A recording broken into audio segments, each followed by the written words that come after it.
Well, hey there, Diet Disruptors. Carrie here, and I have a guest today that is going to inspire you to just see what's possible. I'm going to call her Laura the Butterfly right now because I love it when Laura tells people I don't even recognize myself. And it's not even just physically in the physical changes that this woman has gone through over the past few months of working with us. But I always say the transformation that I want for women, it's transformational. What a transformation means is kind of like when you go from a caterpillar to a butterfly. You're that same beautiful soul, but you don't even recognize yourself. And that's like the first thing Laura said. She's like, I don't even recognize myself. So Laura, welcome. I'm so happy to have you on our podcast today. Hi. Hi, I'm happy to be here too. It's exciting that, a few months ago, can you imagine being on a podcast with us, with just sharing and inspiring and telling your story in the way that you are? Not at all. I was a mess. Emotionally, I was a mess. I was desperate. I was feeling so lost, and I just knew something had to change, but I wasn't ready for this. Gosh, no. Yeah, you have only been working with us for about 2.5 months. Right. Mm-hmm. Oh my gosh. When I think about like how fast 2.5 months can go by like this, and I think about how much growth you've had in that amount of time, it warms my heart in every single way. And I remember when you had talked to Coach Shannon, I think a couple times, 1 or 2 times. And then I got on a call with you, and I just remember thinking, I wish she could see what was on the other side. I just wish she could see what was on the other side of this, because you were super emotional when we talked to you.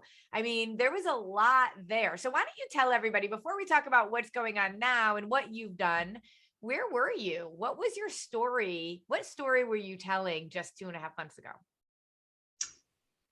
I have, for as long as I can remember, always been self-conscious about my weight, my size.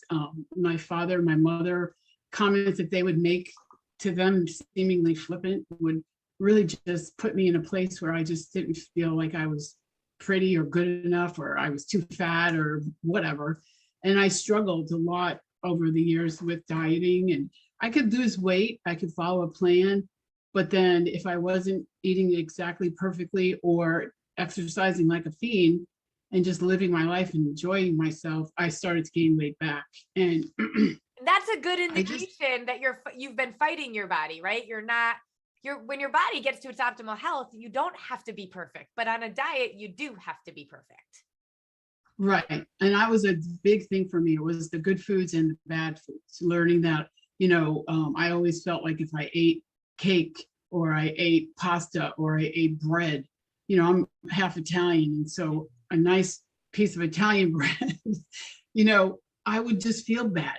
I would not, I'm not talking necessarily physically, although sometimes if I ate like too much gluten or whatever, it would bother my stomach. But more, it was emotionally. I just felt like a bad girl. I felt like I did it. I screwed up again, and I wasn't going to be able to reach my goals. And I had just so many. I actually one day sat down and made a list, and I think that I was like on, I don't know, around 20 different programs in my lifetime. Over fasting. How many years? Like 40 years or more? You think of dieting? Yeah, it's funny because when I was growing up, I was 7 years old. I still have this picture. My mother took a picture of me, and I was sitting at the table and I was eating an orange. And you know how you put the orange in your mouth and you kind of make that funny face? She took a picture of me and she said, I'm going to show this to you when you get older to show you that you were even trying to be on a diet when you were 7. Oh my gosh. All right. How old are you now? 62. So that's a lot of years. Long time. Yeah. And so also trying to be, to live a good moral life. I tried to be a good girl and do the right thing and always trying to please people. And so I was just all over the place, and being one of 6 kids, I felt like I had to be the best, to do the right thing, to be the right person, to get my parents' attention. And sometimes I think I sabotaged myself on purpose. Now I can look back and think that. Plus, I had 2 situations in my life where I was molested. And so I think the weight became part of my survival. Yeah. You know, if I packed on weight, then guys wouldn't pay attention to me. And so I would be safe. Mhm. And just lots and lots of years of counseling and trying to really figure out who I am. And getting to a point where I realized it wasn't about the food. It was about more than that. It was about my heart and my head and my feelings and getting a handle on all that. And But when you came to us, you were looking for a food plan. Like you were looking to lose weight, right? yeah, I actually started, and again, I don't even remember exactly how I found you, but probably on my feed on Facebook, I was searching for a gym, a place to go to work out, because since moving and changing, you know, and looking for a gym where I could do, because I love to do like group classes. Yeah. I don't like, I mean, I do weights and stuff, but I like to be part of a group. And so I was trying to find something that I could do. And I had seen some other things. And I don't know, I just came across you and I saw the change in you. And I read or I watched the video and I was like, there's something about this lady. I don't know. And then the blood sugar stabilization thing really hit me. That was really important because my father was a diabetic in the later part of his life and overweight and just had a lot of things happening. And I just was like, I don't want to be that person, you know? No, and we recently had Joanna on, who is a diabetic educator who came to us about 4 years ago, had no idea how important it was to be stabilizing our blood sugar before we get diabetes. Just as we live our life, that's our body's goal. And I know that Right. resonated with you, but it's not common knowledge when you have someone like Joanna who didn't know that, right? Right. And the beautiful thing about it is that your body can balance its blood sugar on its own. It does get trained how to do that. But when we don't do anything to help it, it is going to go into overdrive and have to keep trying to do it over and over and over again. And that is part of the reasons why we end up really struggling with our weight and health. And I know that you were a retired teacher. And for you, you were entering into kind of a new season of your life, but it was scary to say yes to yourself. Oh, definitely. I think that at the beginning, I was like, there's no way. You know, I didn't know going in, obviously, what it exactly entailed. But when I heard about, you know, well, we have to talk more, I just was like, I don't know. But then it just hit me like, Laura, it's about time you invest in yourself and take care of yourself and do things that are going to help you become a better person. Because, you know, after losing my dad about a year and a half ago, the whole mortality issue just, and being 62, just kind of really, you know, it hit me like, I better start thinking more and more. Yeah. And all the crazy stuff I've done in my life to try to lose weight, really sabotaging myself and my body. That was another thing that you had talked about where, you know, all those metabolic, you know, diseases and all the things that happen when your blood sugar is not stabilized and how your body, you know, will fight against you. And I don't know, something else I think too that hit me was the talking about releasing the fat. Because even when I had gotten smaller before, about 5 years ago, I still had fat. I still had cellulite. I still had like parts of me that I was just like, ugh. You know, I'm smaller, but I'm still not where I want to be or what I, you know. And so a lot of those things that you talked about really just was like, this is more than just learning how to eat. This has got to be, and the mind and the sustainability months really, really have changed me. And even after the first month, I think that the way that I felt, I had more mental clarity. I had more courage. I was able to talk to some of the people in my life that were a little toxic, that I've allowed to be toxic in my life. And I was able to set boundaries. And I would have never done that. But for some awesome reason, being able to, you know, feel better physically, I had this courage that and this mental clarity that I need to do something about that part of my life as well. And so I I love that. Let's like think about that when you really came in and you were emotional because we really did like when we talk to you, we want to talk to you, want to get to know you. We want to make sure that you're gonna be a right fit because our success rate is really high, but we make sure the right women are in there. And you were definitely right woman. And I just knew it. I knew it inside of you that this was going to be something special. I didn't realize just how special it was going to be because what you say all the time is, I don't even recognize myself anymore. So that's where I think about you as a butterfly. What do you mean by that? Well, I think that I've always in the past sort of operated as a victim. A victim of my circumstances, a victim of my life, a victim of my parents, a victim of my choices as an educator, that ups and downs, moving, all these things. Yeah. And now, like, I used to go to bed sometimes at night and just cry myself to sleep because I was just unhappy. Oh my gosh. But then I don't know, like now, all the things that I've read and all of the podcasts that I've listened to and the lessons in the portal and reading books and just all of it, the timing was just so right for me. And I think the thing that makes the difference is that it put all the pieces together. And so now, like the way that I talk, the way that I relate to people, the self-talk is huge. And I think about that verse that says to play a new tape, renew your mind. And I always knew that, but I didn't quite have the pieces before to really make that a reality. Mm-hmm. And the way that this is set up, it really does help you to start looking at yourself and say, wait a minute, this is me, or this is something I need to work on. And not be ashamed of yourself, because the shame thing was huge for me also. I was always that feeling of not being good enough, not being valued, as you say, behind your know your value. I have two awesome sweet aunts that are 82 and 89, and I go up to upstate New York every summer to spend time with them, and they've been my best cheerleaders. But I called them, I don't know, a couple of weeks ago, and I told them, I said, I'm really starting to, and they were like, well, we've always tried to tell you that. And I said, yeah, I know, but until I could believe that about myself. Mm-hmm. It's kind of like,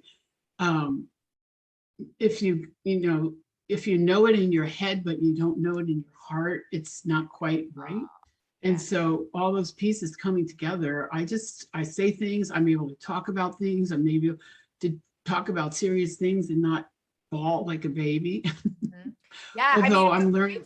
It was all tears, right? Like when there was a lot there. And I think what's so important is to recognize that, like, we taught you how to eat, you know how to eat, you know how to fuel your body, you know about food, you can literally teach it to other people, which is really the thing you were looking for.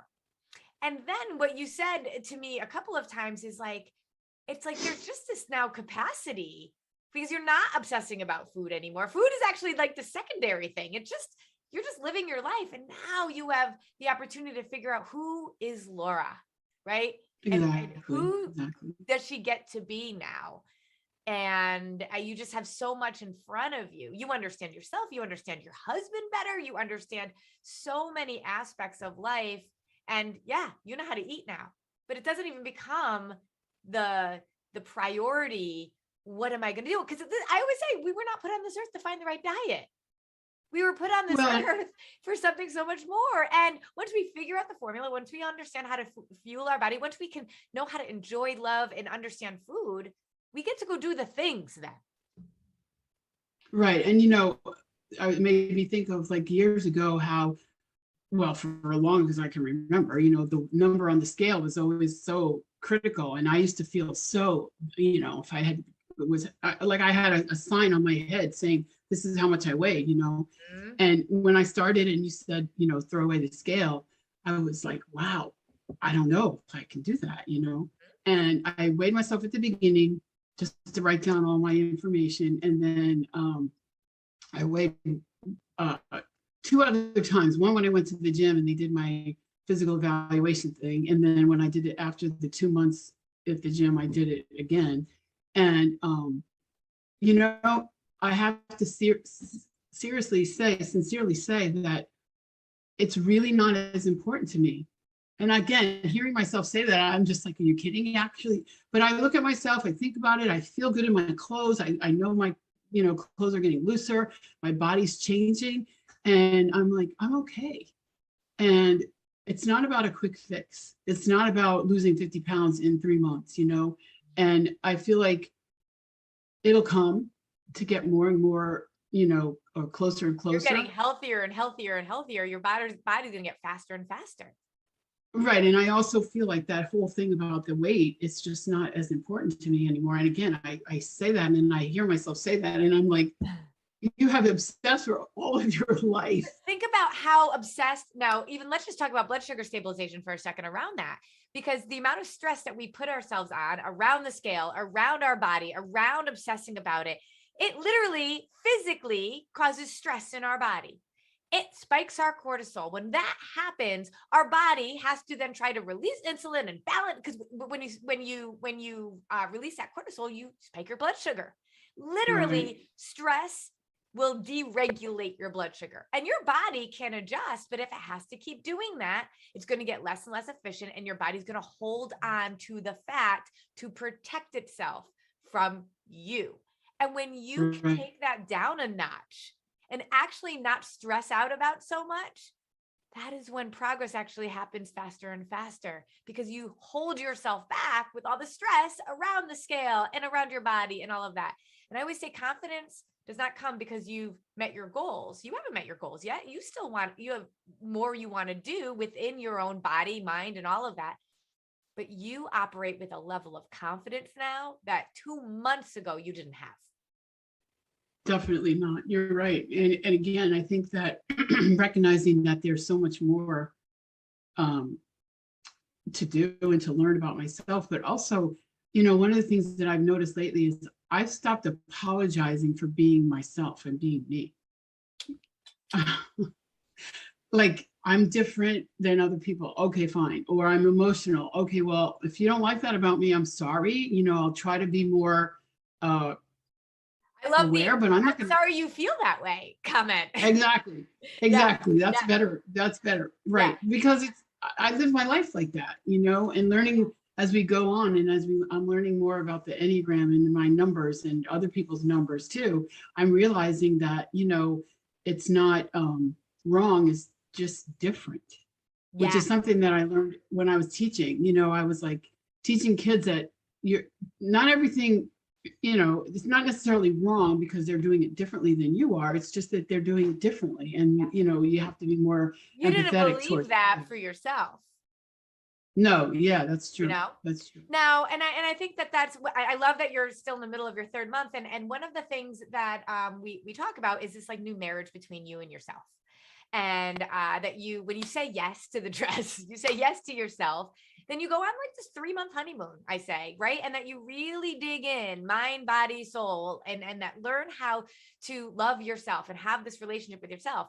And you literally, and you're just about there, right? Have a formula for how you can be the best you, like an actual formula for how Laura is the best Laura. What does the best Laura sound like, feel like, and do every single day?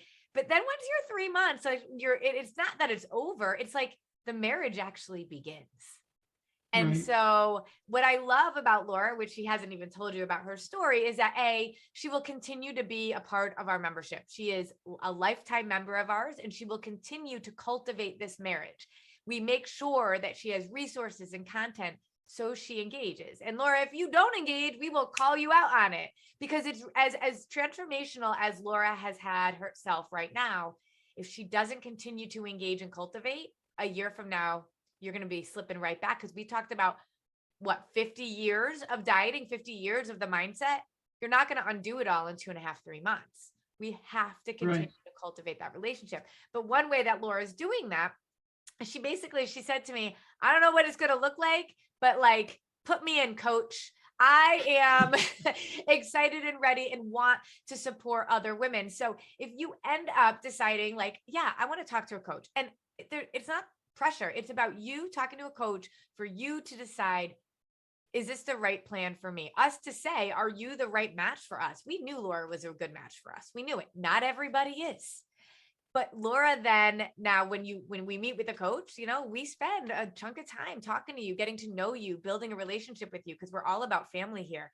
And so Laura sometimes we have questions before we jump on a call with you. And so Laura might be the one that calls you and says, hey, I'm Laura. And your coach wants to know, just has a couple questions to ask. And she wants to make sure that we are well prepared for our calls with you. And so Laura gets to be a part of our disruptive nutrition team. And that is, I still want to say 2.5 months, Laura. And I know. I think I was just primed and ready to go all those years. I have this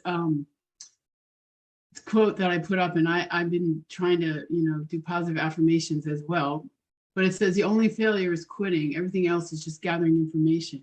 Love it. And I'm not real sure where I got that from, either a podcast or a book or something. But, because that's the thing. It's kind of like the message years ago a pastor shared. It's like, a miner is in the cave looking for the gold, and he keeps digging and digging and digging. And if he doesn't persevere, he could be this far away from busting through and hitting the gold, the jackpot. But if he keeps turning and going and moving in every direction, he's not going to get there. And that really makes sense to me, because I think that's what I've been doing. Yeah. And so now I'm just like, this fits together for me so well. And, getting back to the eating thing, I'm not craving food like I was. Like, I can have a piece of this or that after the 4 weeks to wellness, but honestly, I'm not like, I have to have. It just becomes part of my day and who I am. And, just learning that I can eat and be with my family and eat real food, which was a huge thing for me when I first started. I wanted to be able to eat real food and get healthy and not feel like I had to starve myself or do, right. Extreme things to be able to find that place of healthy. You said something when we were on one of our coaching calls, and you said, everything else is like what you can't have. And like, once you're really living this lifestyle, and we say all the time, every food is an option. Food is just protein, fats, and carbs. You understand more about food. You understand about what serves your body, what doesn't serve your body. Everything's a choice. And you were like, now that it's a choice, I don't even want some of those things, when before, because it wasn't even an option, I felt like I wanted it. And it's like, exactly. Choice is huge. Education is opportunity. And it is, to me, amazing how you know so much more about food, so you can make choices for yourself, and you keep making really amazing choices for your body. Not because I've told you to, just because you want to. And I think that's a huge shift. That is part of the transformation. That is what a butterfly looks like. Yeah. And I think the part where we talk about, is it serving your body or is it serving your soul? That was another thing that really hit me, like, because I am a, passionate person, and I am emotionally driven, and all those things that are more, feeling oriented, if you will. Yeah. It was like, sometimes I do have to satisfy my soul, but in the past, doing so always made me feel guilty. Yeah. And you didn't even call it fueling your soul. You considered it a lack of willpower. Right. Or binging or going off on a whatever. Exactly. And, learning that I can have the piece of cake if I want to, or for my daughter's birthday, I had a piece of cake for my appreciation. Cool. And it was okay. And the best part about it is, I guess, the connection here, not getting on the scale the next morning going, oh my God, I gained a pound, I ate a piece of cake, and making that connection to say that's why. So the other part about it was, eating it and not worrying about it. Not, like, oh, I messed up my diet now, I might as well not, the rest of the day, or start again Monday. Well, exactly. I'll start again Monday is so like cliche, but it's true. People fall off and they feel like, okay, I'm done. But I like the idea of, okay, in 3.5 to 4 hours, I can go back to eating clean and healthy and making it, the best choice, and fueling my body, and just keep going and keep moving. And so it's just really changed my life. It really has. I love it. Sometimes the most impactful solutions are the simplest ones, but simple doesn't always mean easy. And when you have a formula, I say it's like when you go bowling. You know, when you go bowling and you put the bumpers, you like for the gutters, right? Right. That's, I think, what we do. We give you the lane, we give you the information, and we're going to put bumpers there so you can't fail. But at the end of the day, you still got to roll that ball. Right. And some days you're going to hit one pin. Some days you're going to hit all the pins. Some days you might not hit any of the pins, but you're not going to go to the gutter as long as you keep throwing the ball. And so you have been throwing this ball down this lane, hitting strike after strike after strike, because I think you were ready and you were done going around the mountain. And I always say fear and excitement live in the same part of the brain. And I know that there was some fear there for you, but you didn't let fear drive. So fear can make decisions for us. And so I say to my girls all the time, if you're scared, you got to be careful. Fear has a place in our lives, but it's got to sit in the back seat. As soon as you let fear drive, or fear even change the radio station, you're going to make decisions that don't necessarily serve you. And women especially have this guilt about either investing in themselves, doing something for themselves because they feel it's selfish. But you are a perfect example of how when you are a butterfly and you can fly, you are able to just bring a whole nother level of yourself to people that they need, that they couldn't have It's so accessed. freeing.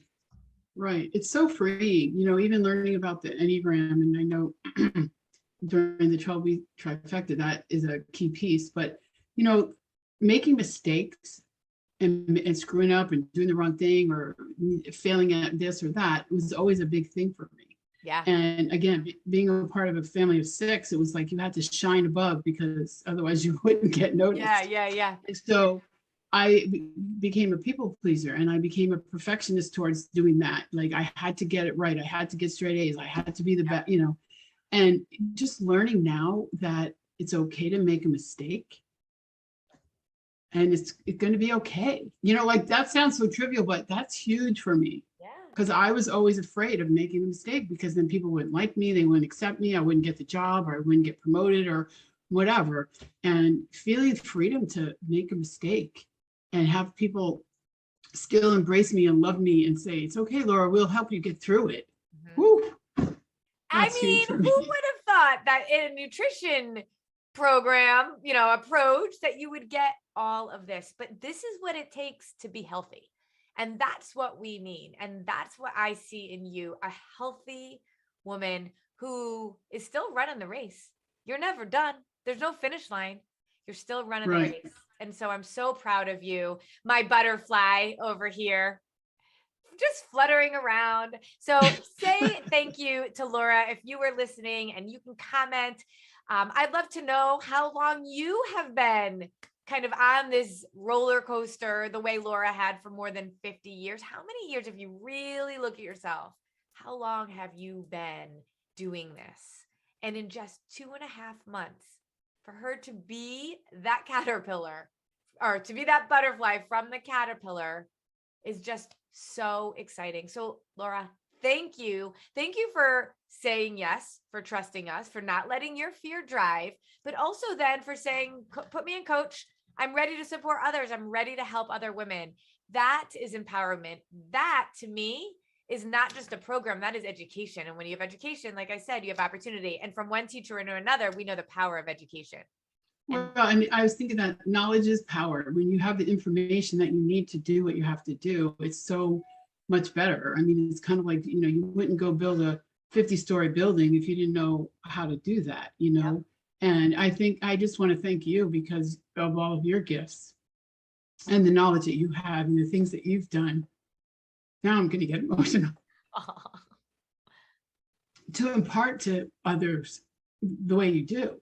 Because I hear your voice sometimes when I'm thinking, I'm like, oh, Carrie said that on the podcast or on that lesson or whatever. But it's really helpful because, you know, those are the things that we need to do. It's, you know, and one of the things I think too, I said at one point was, one of the things that made a huge difference for me was having a coach, having somebody be there for me, you know, to say, I'm not just following a diet and hope and pray that it's going to work. Right. I mean, every day talking to my coach, you know, Zooming with her, listening, reading things, listening to you, watching everything. I'm just soaking it up and feeling like, you know what, this has been the missing link for me, to be able to have that support beyond just, eat this for breakfast, eat this for lunch kind of Right. thing. And again, I it's so did much that more for than- years. And I was like, and yes, I can teach women how to eat. And yes, I will teach you how to eat in a totally different way that is sustainable forever. If we don't do these other things, you don't actually get healthy. And Right. you have just been bowling up a storm. So I thank you for throwing that ball down the court. I wish my kids would hear my voice in their heads like like you do. How do I do that? How do I get the teenagers to do that? You All right, just Laura, keep talking. You just keep talking and loving on them. the loudest voice wins is what I was told once. And so I'm just going to keep being the loud voice in their life and see what happens. Thank you so much, Laura, for being on here. I know it's not easy to share your story with others, but you do it so eloquently. And I am just so happy that you are part of this family and like really a part of this family in every single way. So give Laura some love, you guys, and show her how proud you are of her. Let's do a virtual high five, Laura. Come on. Bam. Bam. See my shirt I'm wearing today? It says love always. I love it. I love it. And love yourself, right? Yes, ma'am. Love others if you Amen. don't love yourself. And how about we just do this? You know your value. I can't even show it. Know your value. Awesome. Know your value. All right, Laura. Amen. Bye, everyone. Thank you. Bye.